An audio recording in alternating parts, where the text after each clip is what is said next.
Olá, seja muito bem-vindo. Você que já nos acompanha nesse estudo que o Centro Espírita Nosso Lar Casas André Luiz proporciona a todos nós, uma oportunidade bendita de aprendizado, que nós possamos desfrutar desse momento com bastante tranquilidade, com bastante serenidade, e vamos para isso nos envolvendo com os nossos amigos espirituais, deixando que eles nos fortaleçam, que eles nos inspirem, que nós possamos juntos elevar o nosso pensamento a Jesus, esse mestre amoroso que nos fortalece sempre, que está sempre de nós quando nós nos sintonizamos com ele, quando nós abrimos nossos corações para que ele participe do nosso dia a dia, do nosso viver. Vamos agradecer pela luz que ele nos envolve, iluminando as nossas mentes, para que nós possamos entender os seus ensinamentos, os seus exemplos. Vamos agradecer a esse amado irmão pelo amor que ele nos envolve, deixando o nosso coração mais tranquilo, mais pacificado, para que nós possamos, no dia a dia, praticar esses mesmos ensinamentos. E é assim que nós vamos agradecendo aos amigos espirituais, ao Senhor Jesus e ao Senhor Davi, pelas bênçãos que nos concede para os nossos propósitos de aprender e de servir. E é assim que nós iniciamos o tema de hoje. Bom, gente, o tema de hoje é do Livro dos Espíritos, no capítulo 11, nas leis morais, e nós vamos falar sobre a lei de justiça, amor e caridade. Quando nós falamos desse capítulo, essa lei nos traz as leis morais nos trazem uma lei peculiar, que é a lei de justiça, amor e caridade. Por quê? Porque das leis morais, ela é a única que tem um título composto. Todas as outras têm um título simples, né? Por isso nos traz lições importantes, porque nós vamos perceber que esse título composto se une para nos auxiliar a chegarmos ao nosso ponto principal, que é a evolução, né? Então, é uma lei única, né? Que nos faz refletir bastante sobre o nosso viver, o nosso conviver. Porque nós temos o costume, o hábito, nós como seres encarnados, espíritos encarnados, nós temos o hábito de separar as coisas, né? Seria lei de justiça, lei de amor, lei de caridade. Não, é uma lei única, né? Que consagra, né, o amor como o fator principal de tudo. E nós vamos começar esse estudo dessa lei usando uma mensagem de Emmanuel, que está no livro Pensamento e Vida, no capítulo 4, Instrução, que diz o seguinte: já se disse que duas asas conduzirão o espírito humano à presença de Deus. Uma chama-se amor, a outra sabedoria. E Emmanuel faz uma analogia muito interessante, quando ele diz assim, para explicar, né, essas asas. Por que dessas asas? Ele diz assim, a bondade que ignora, ou a bondade que não tem conhecimento, é assim como o poço amigo, em plena sombra, a dessedentar, ou seja, a tirar a sede ao viajor sem ensinar-lhe o caminho. Não lhe ensina o caminho, mas tira-lhe a sede. A inteligência que não ama pode ser comparada a valioso poste de aviso, que traça ao peregrino, ao viajor, informes do rumo certo, deixando-o sucumbir ao tormento da sede. Ou seja, inteligência, conhecimento com sede, né? Então, todos temos necessidade de instrução de amor. Sem um e outro, não é possível ser feliz, nem chegar à perfeição. Estudar e servir são rotas inevitáveis na obra de elevação, né? Então, na Bíblia diz também o seguinte, tem um pensamento interessante em Efésios, no capítulo 4, 17 e 24. Não andeis como também andam os gentis. Não se negocia as coisas de Deus.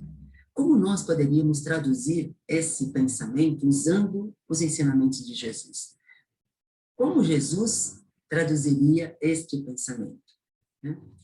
Ele usaria aquela frase, ou aquele ensinamento importante que ele nos deu, que é que a mão esquerda não saiba o que a direita dá. Porque quando nós fazemos isso, nós estamos utilizando a lei de justiça, de amor e caridade. Quando nós não fazemos isso, nós estamos barganhando com Deus. E aí diz lá, por que não se negocia as coisas de Deus? Né? Não se barganha o bem, não se barganha a evolução, não se troca com Deus. Né? E por que isso? Porque o universo é regido pelo amor, diz Emmanuel. Né? Continua Emmanuel falando aqui. O amor é a força que sustenta e dinamiza a criação infinita. Toda a expressão do amor da criatura, no fundo, é uma expressão de comunhão com Deus. A justiça e a caridade são como a mão esquerda e a mão direita do amor. São manifestações do amor. Então, o amor é que rege o universo. Tudo é amor. Quando tudo está com amor, tudo vai bem. Né? O Emmanuel também diz o seguinte, nessa mesma mensagem: o amor puro é reflexo do Criador em todas as criaturas. Por que o reflexo? Porque mais amplo que seja o nosso amor, por mais amplo que ele seja, ele nunca irá abarcar o infinito. Só Deus é capaz de amar o infinito da diversidade. Né? O nosso amor é sempre limitado, por mais amplo que ele seja. Portanto, toda expressão de amor da criatura é, no fundo, um processo de comunhão com Deus. Mas ele é limitado. Né?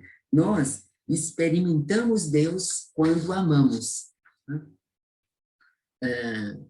Então, isso é muito profundo para nós, né? Porque o amor brilha em tudo. Em tudo ele palpita na mesma vibração de sabedoria e beleza. É fundamento da vida e justiça de toda a lei. O amor. Ele é justo. Então, vejamos como o amor tem uma relação profunda com a justiça e com a caridade. O sentimento de justiça está na natureza ou resulta de ideias adquiridas? É a primeira pergunta desse capítulo da Lei de Justiça, Amor e Caridade. Está em toda a lei, tanto na natureza. A lei está tanto na natureza, né, que nós nos revoltamos a um pensamento de injustiça. E nós somos natureza. Nós fazemos parte da natureza. Então, ela está em nós. A lei está em nós. Está como dizem os amigos, ela está gravada no nosso coração. Né? Assim, Deus colocou no coração do homem essa lei, esse sentimento. Né? Você quer conhecer a lei? Procure em você. Nós temos os meios, nós temos o meio de conhecer a lei divina. É através das múltiplas existências que nós vivenciamos. Nós vamos nos desenvolvendo, a nossa consciência, né? A consciência é a lei de Deus em nós vamos desenvolvendo essa consciência a cada existência que nós vamos vivenciando, e vamos aprimorando. Então, Deus nos dá a lei inerente em nós, está em nós. Só depende de nós desenvolvê-la. Né? E nos dá os meios para que nós possamos desenvolvê-la, que são as várias existências na vida física. Né? Então, a justiça das diversas existências do homem é uma consequência desse princípio, né? Princípio da justiça. Ou seja, eu tenho a lei e eu a desenvolvo nas minhas várias existências, né? E qual é o significado da palavra justiça? A palavra justiça vem do latim justitia. É uma virtude moral que diz respeito aos direitos alheios de cada um, né? E ainda ela exige respeito ao direito de si próprio. Eu devo respeitar os meus direitos, né? Não só o do próximo, mas os meus próprios. Né? Eu tenho direito à vida, eu não posso tirar a minha vida. Eu estou desrespeitando uma lei, um direito que eu tenho. Né? Então, Definir a justiça é o respeito aos direitos de cada um. E eu sou um desses cada um. Você é um desses cada um. Então, nós temos que nos respeitar. A gente sempre fala, para eu ser respeitada, eu preciso me respeitar. Então, eu tenho o direito de ser respeitada, mas se eu não me respeitar, eu não serei respeitada, né? O que determina esses direitos? Duas coisas os determinam: a lei natural, que é a lei divina, e a lei humana, né? Hoje, estamos aqui, para vivermos aqui nesse planeta, nós temos que seguir as leis humanas. Evidente que se nós seguirmos a lei natural, melhor ainda, mas a lei humana é a que nós temos que seguir, né? Mas essa lei humana é uma lei que ela é temporal, porque ela é de acordo com os costumes da época, conforme a evolução do povo naquela época. As leis que regiam o tempo em que Jesus esteve entre nós são diferentes das que são hoje, né? Apesar de não ter melhorado muito, mesmo, né? Nós ainda temos muito o que melhorar, mas são diferentes já. Nós temos já leis muito melhores, né? Já melhorou. Enquanto que a lei divina, ela não é mutável, ela é imutável, porque ela é perfeita, né? Nós podemos nos reportar ao capítulo 5 do Evangelho, né, Bem-aventurados os aflitos, no item também 5, que fala explica como funciona a lei humana e como funciona a lei natural. Como funciona a lei humana? A lei humana, ela atinge certas faltas e as pune, ou seja, as corrige, enfim, né? Como queira usar o verbo aqui, né? Punir ou corrigir, né? Então, a pessoa que está condenada a ser corrigido, a ser punido, né, ele vai começar a sofrer as consequências daquilo que ele fez. Porque tem uma consequência. Toda falta, toda ação tem uma consequência, uma reação, né? Mas a lei não atinge, nem pode atingir todas as faltas, né? Ela incide especificamente naquelas faltas em que o ser humano, né, infringe uma lei sobre o outro, ou seja, as faltas que prejudicam o outro e prejudicam a sociedade. Mas ela não incide nas faltas que prejudicam ao próprio infrator. Porque existem faltas que nós infringimos ao próximo e existem aquelas que nós infringimos a nós mesmos. Como eu já dei o exemplo de tirar a vida. Eu tenho direito à vida, mas se eu tiro a minha vida, eu desrespeito esse meu direito. A lei divina alcança essa falha, essa falta, mas a lei humana não alcança. Então, por isso que a lei divina é imutável, porque ela alcança a menor das faltas, né? Não há falta alguma que não seja corrigida, que não seja aprimorada, que não seja transformada em acerto, pela lei natural, pela lei divina. Já a lei humana não consegue incidir, abarcar todas as faltas cometidas pelos espíritos encarnados, né?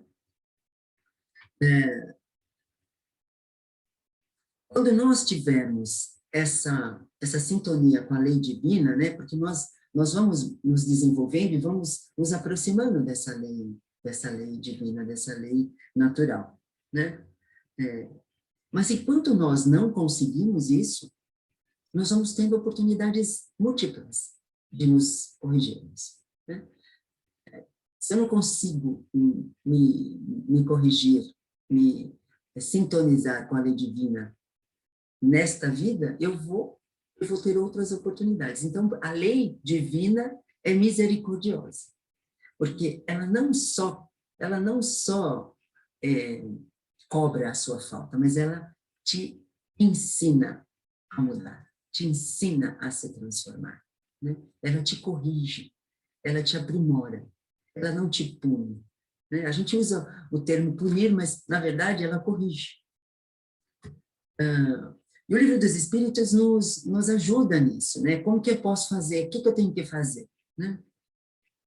Então, qual que é fora do direito consagrado pela lei humana, qual é a base da justiça fundada sobre a lei natural? Qual é a base da justiça natural? É simples, gente. E poderia ser a base da lei humana. Não desejar ao próximo aquilo que você deseja a você. Faça ao próximo aquilo que você gostaria que ele fizesse. Né? O critério da verdadeira justiça é desejar aos outros o que se desejaria a você mesmo, a nós mesmos. Né? Como não é natural querer o mal para si, não devemos. Nós até podemos, mas não devemos querer o mal ao próximo. Você pode, mas tem consequência. E a lei divina alcança essa falha, né? Se a justiça é uma lei natural, como ocorre que os homens a entendam, se a justiça é uma lei natural, como acontece, né? Por que acontece que homens entendam de maneiras tão diferentes e que achem justo aquilo que parece injusto ao outro? É que, frequentemente, né, nós misturamos paixões que alteram esse sentimento, como a maioria dos outros sentimentos naturais, ou seja,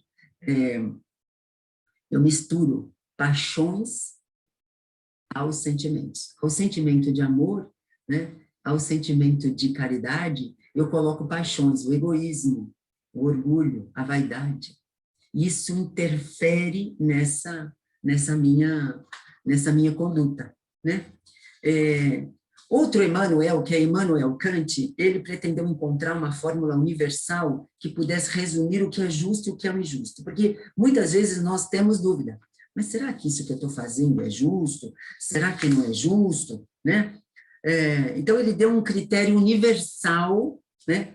Toda vez que você tiver, né, toda vez que nós tivermos dúvida a respeito de alguma ação que nós queremos praticar, que nós nos lembremos, né, dessa conduta que Kant nos deixou, né?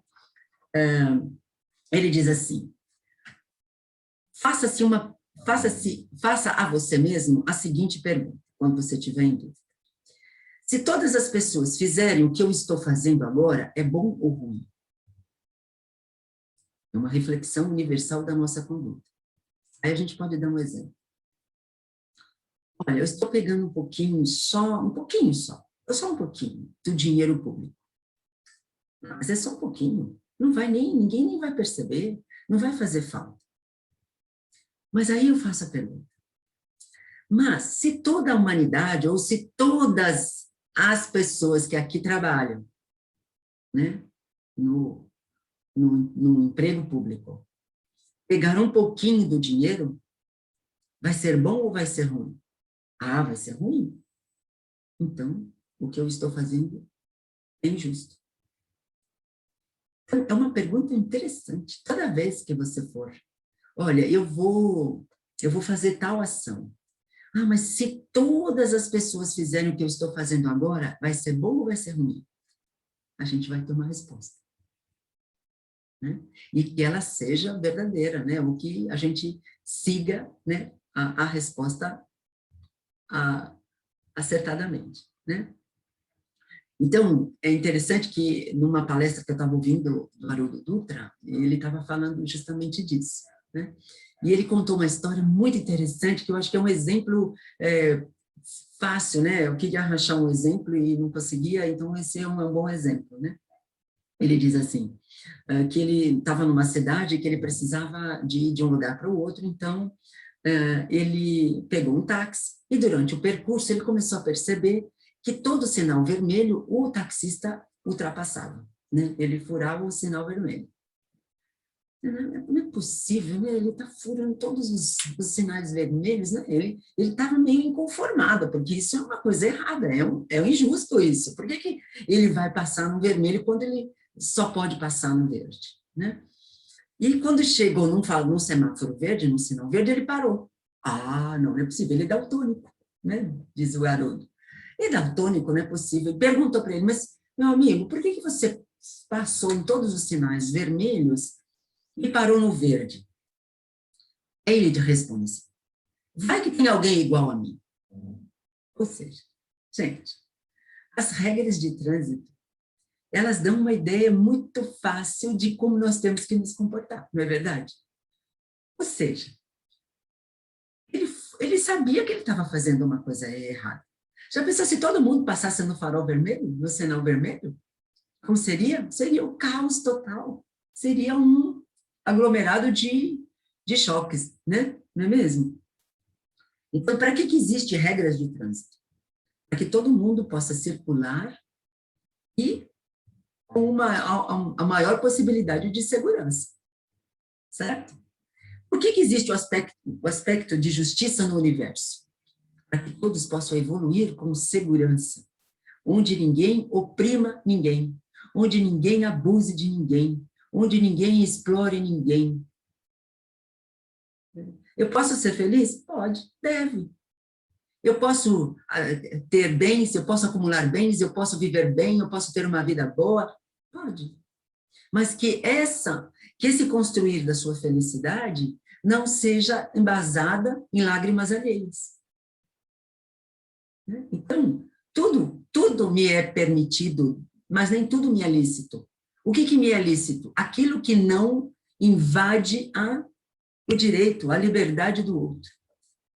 Aquilo que não ultrapassa os meus direitos, como um ser espiritual, né, que está aqui aprendendo. Qual seria, então, o caráter do homem que praticasse a justiça em toda a sua pureza? E aí, os espíritos dizem assim, o verdadeiro justo, a exemplo de Jesus, porque praticaria também o amor do próximo e a caridade, sem os quais não há verdadeira justiça. Não há verdadeira justiça sem a prática do amor ao próximo e da caridade. O verdadeiro justo, a exemplo de Jesus. Nós ainda não conseguimos ser como Jesus, mas nós podemos usá-lo como um exemplo, como o guia para a nossa vida, né? Então, nós podemos, a justiça assim, buscando, como a gente falou lá no começo, a justiça é a mão esquerda do amor. Ela se aperfeiçoa no amor, porque ela é a que dá, né? E o amor se expressa na caridade. Essa aqui, na verdade, a esquerda aqui não vê, né? Ela não vê. Então, assim, a justiça é a mão esquerda do amor. Eu faço justiça porque eu acho que eu tenho, eu posso, eu ajudo. Ela se aprimora, né? Ela se expressa, né? Se aperfeiçoa no amor. E aí, o amor se expressa na caridade, que é amor. Então, essa mão direita tem que só ser a que expressa a caridade, não a que faz, né? Não a que faz alarde, nem essa fazer alarde. Então, que essa não veja o que essa faz, mas que essa também mostre que dê sem nenhum alarde, né? Então, nós podemos nos orientar em tudo na nossa vida, né? Como eu lido com as pessoas com quem eu convivo, como eu lido com as coisas da matéria, com os bens que eu adquiro, como eu uso esses bens, como eu ajo no meu trabalho, como eu ajo na sociedade. É assim, tendo como base o amor que rege tudo, né? Sem ele, nós não conseguimos viver. Assim que nós vamos reger a caridade, né? Nós temos necessidade, né, de obrigações particulares, quando nós queremos ser justos, quando nós queremos nos aprimorar, quando nós queremos viver bem, quando nós queremos ser felizes. É assim. A necessidade para o homem viver em sociedade lhe dá obrigações particulares, sim. E a primeira é o de respeitar o direito alheio. É de ajudar o outro quando você pode. Né? É de ser bom para que você seja feliz. Olha só, vamos fazer isso por egoísmo. Né? O que nos atrapalha e principalmente, né, nos momentos difíceis da nossa vida, dos momentos em que nós estamos passando por dificuldades, é o egoísmo e é o orgulho. Né? O que nos impede de cumprir essas orientações do Livro dos Espíritos. Né? Quando nós nos conscientizarmos que devemos eliminar de nós o egoísmo que nos domina, porque nós ainda temos apego. O apego é uma forma de egoísmo. Né? Nós temos apego às coisas, às pessoas, né? e não nos desfazemos, né? não nos desapegamos. Né? Quando nós nos desapegarmos, né, do egoísmo, eliminar de nós o egoísmo, nós viveremos como irmãos, como Jesus nos disse. Né? Eu vos amo como meus irmãos. Amem-se como eu vos amei. Né? Então, é assim que Jesus pede para nós. Esse é o reino do bem que os espíritos estão encarregados de preparar. Como é que eles vão preparar se nós não auxiliarmos? Se nós não, eles contam conosco para que nós auxiliemos eles nessa jornada. Né? Esse tempo em que nós estamos vivendo é o tempo em que os nossos amigos espirituais mais estão trabalhando para a transformação do mundo, apesar de parecer que ainda não estão. Que, não, Deus precisa fazer alguma coisa, os amigos espirituais precisam fazer alguma coisa. Eles estão fazendo. Só que eles contam com a nossa ajuda. Como é que eles vão consolar alguém se nós não ajudarmos? Como é que eles vão matar a fome de alguém se nós não ajudarmos? Como é que eles vão ensinar alguém se nós não ajudarmos? Se nós não praticarmos? Como é que vai haver justiça nesse mundo se nós não formos justos? A gente cobra dos que fazem as leis, dos que comandam os governos, né? A sociedade. Mas e nós? Qual é o nosso papel? O que nós estamos fazendo para isso? Né? Mas nós estamos sujeitos a erros. Nós não podemos nos enganar achando que nós estamos fazendo o bem mas estamos fazendo o mal. Jesus também mostrou isso claramente. Tratai os outros como vocês gostariam que vocês fossem tratados. Será que nós estamos fazendo isso? Tudo se resume nisso. Nós não vamos nos enganar. Né? Qual é o verdadeiro sentido da palavra caridade? Como a entendia Jesus? É benevolência, é indulgência. Né? Com as imperfeições alheias. É perdão das ofensas. Nós já temos benevolência e indulgência para as imperfeições alheias. Nós não temos paciência ainda nem com os nossos amores. Né? Então, que nós possamos, assim, não é ser conivente com a imperfeição, mas é compreender que aquela pessoa tem uma imperfeição no sentido de ela ainda não consegue fazer melhor aquilo que ela está fazendo. Ela não consegue ainda ser caridosa. O que cabe a nós? Fazermos a caridade exemplificando para ela o que ela pode fazer também. Mostrando a ela que a felicidade está nisso, em fazer o bem ao próximo. Né? O amor e a caridade são o complemento da justiça. Quando nós conseguimos amar e ser caridosos, nós estamos sendo justos. Mas Jesus é perfeito? Jesus é um espírito evoluído, mas nós estamos caminhando para chegar até ele. Nós seremos como ele. Ele mesmo disse que nós somos deuses. Né? Só precisamos desenvolver essa potencialidade de deuses em nós. Né? Amar ao próximo é fazer o bem que nós pudermos fazer. Se não pudermos, que não façamos o mal. Ou que ajudemos a que ele receba o bem de alguma forma. Né? Amai-vos uns aos outros como irmãos, diz Jesus, como eu já disse. Né? Para que para que todos nós possamos ser felizes, né? A caridade de Jesus não está restrita à esmola. Ah, nós não podemos, então, dar esmola? Nós podemos ajudar. Nós podemos colaborar para que a pessoa não sofra, né? Não perca a dignidade de viver, né? A caridade que Jesus nos ensina, né? Ela abrange todas as relações que temos com os nossos semelhantes, né? Sejam nossos inferiores, nossos iguais, nossos superiores, né? Não é só dar esmola para se livrar do problema, né?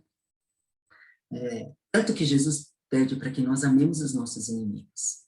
O que é amar os inimigos? É não fazer mal a eles, é não devolver a eles o mal que talvez eles tenham nos feito. É pagar o mal com o bem. Isso é caridade, né? Como diz São Vicente de Paulo, na pergunta 888, ele diz assim: não esqueçam jamais que o espírito, qualquer que seja o grau de seu adiantamento, sua situação como reencarnado ou na erraticidade, está sempre colocado entre um superior que o guia e aperfeiçoa e um inferior perante o qual tem deveres iguais a cumprir. Sejam, pois, caridosos, não somente dessa caridade que os leva a tirar de seus bolsos o óvulo que dão friamente àquele que ousa pedir-lhes, mas dirijam-se ao encontro das misérias ocultas, né? Que nós possamos ajudar sem humilhar, né? Como faz aquela mulher do Evangelho que é rica, e que vai à casa daqueles que passam necessidade levar o alimento, mas ela vai modestamente, ela vai como se aquela família a estivesse ajudando, e não como ela estivesse ajudando. E a filha dela lhe pede para que ela também lhe dê alguma coisa para ela levar. E a mãe, então, lhe ensina mais ainda: faça alguma coisa você para você levar. Então, quando não temos condições financeiras para ajudar, que nós doemos do nosso tempo, que nós doemos do nosso trabalho, que nós façamos isso, e estaremos sendo mais próximos de sermos justos, porque estaremos amando ao nosso próximo como nós nos amamos, fazendo ao nosso próximo aquilo que gostaríamos que nos fizessem, né? Então, para encerrar essa nossa reflexão, né, no Livro dos Espíritos, na pergunta 799, tem lá uma pergunta interessante que diz assim: de que maneira o Espiritismo pode contribuir para o progresso, né? E os amigos espirituais nos dizem assim: destruindo o materialismo, né, que é uma chaga da sociedade. Ela faz os homens compreenderem onde está o seu verdadeiro interesse. Ele diz ainda: a vida futura, não estando mais velada pela dúvida, o homem compreenderá melhor que ele pode assegurar seu futuro pelo presente. É interessante. O presente é o momento mais importante da nossa vida. É agora que nós temos que construir o nosso futuro. Porque o passado já passou. Ele pode, algumas vezes, nos servir de lições para o presente. E o presente é o que vai construir em nós o futuro. O nosso futuro depende de hoje. É o que nós façamos hoje, que nós aprendamos, né, como diz Emmanuel, a desenvolver as nossas asas do amor e da sabedoria. Como? Buscando o conhecimento da lei que funciona, né, no universo. Como a lei funciona, como a lei rege a minha vida. Ela rege o universo da mesma forma que ela rege a minha vida, porque a minha vida é um mini universo, né? Então, eu tenho que entender como funciona. Eu tenho que entender que o mesmo direito que eu tenho a todas as possibilidades que a lei divina me concede, eu tenho que dar ao próximo. Então, quando eu aprender isso, eu estarei apta a caminhar um ponto a mais na minha evolução, né? Porque estarei aplicando efetivamente a lei de justiça, de amor e caridade, né? E para encerrar efetivamente, tem uma mensagem que está no livro Vivendo a Doutrina Espírita, ditado pelo espírito André Luiz, ao médium Antônio Bagui Filho, que diz assim: norma de vida. Tenha caridade por norma de vida. Não se vingue, perdoe. Não se exaspere, confie. Não exija, peça. Não julgue, conheça. Não critique, entenda. Não condene, analise. Não se negue, ajude. Não agrida, colabore. Não se ofenda, releve. Não odeie, ame. Não há renovação íntima sem caridade nas atitudes, motivo pelo qual Jesus anunciou o Evangelho, com a lição do amor ao próximo, e Allan Kardec codificou o Espiritismo com a exortação inesquecível. Fora da caridade não há salvação. Eu acho que a lei de justiça, amor e caridade é resumida neste falar de Kardec. Fora da caridade não há salvação. E é assim que nós vamos encerrando essa nossa reflexão, mas ao mesmo tempo nós vamos utilizando esses mesmos ensinamentos, né, essa mesma lei, para nós já praticarmos aqui através das nossas vibrações, vibrando para que todo o nosso planeta possa ser envolvido por uma energia de amor, de esperança, de fé, para que todos possam desfrutar de um mundo melhor, de uma atmosfera fluídica, amena, tranquila. Que todas as famílias possam ter como base de vida esse amor que Jesus nos ensinou. Que todas as pessoas tenham como lema de vida a caridade, o amor, mas a caridade, né, como expressão do amor que sentem, auxiliando aqueles que nada têm, auxiliando aqueles que nada conhecem, auxiliando aqueles que ainda nada sabem da lei divina, da lei que rege o universo. Que nós possamos envolver todos os nossos familiares nessa mesma energia de amor, de carinho, para que comecemos na nossa família a praticar essa lei de justiça, de amor e de caridade.